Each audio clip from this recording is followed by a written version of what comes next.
Hi, tough one. How you doing, girl? Hey guys, today I want to talk about growing corn. And for me personally, I just love to go out there and crank up the tractor, lay off some rows, plant my corn. But most people don't have that situation. They're going to be like this right here, raised beds. We got a bunch of these 4x8s, 4x10 boxes, and we grow a ton of food in here. So that's what I want to talk to you about right now. Corn in raised beds. Probably the first thing you want to think about is how much to plant in there. We have tried 4 rows in a 4-foot box, and that was, in my opinion, a little bit too much. It was just too confined area. The corn just wasn't quite what I thought it should have been. So we would generally do 3 rows of corn in a 4-foot box. That's still tight, but you can do it, and you can get some nice ears of corn. What varieties to grow? Just about anything you want, I think. We grow peaches and cream most of the time. This right here happens to be Silver Queen. The 4 things I think you need to pay attention to when you're growing corn. Number 1, the fertilizer. Corn is a nitrogen-loving plant.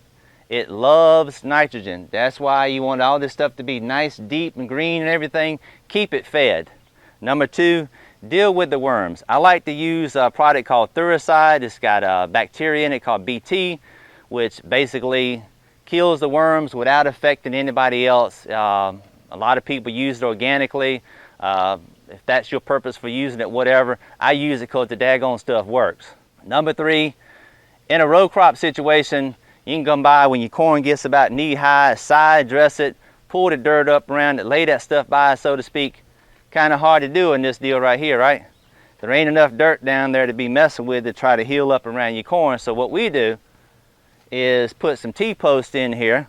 You can use the metal ones, you can get some 2x2s, 1x2s, pieces of rebar, whatever it takes to get you some corners, and then run you some type of string or twine around it, so when the wind comes through and tries to blow this stuff down, your corn is still standing up after that thunderstorm has long been gone. Because if you don't, and you're in an area that gets a whole lot of wind, I promise you, it will lay it down. Beep, beep, beep.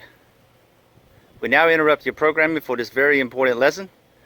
Just as predicted, a line of thunderstorms came through last night. Very strong winds, and even though we're protected by the greenhouse back here, if I didn't have this twine wrapped around the corn holding it up, it would all been laying on top of the tomatoes right there. Very important lesson. We now return you to your regular scheduled programming, already in progress. The 4th thing, C number 1.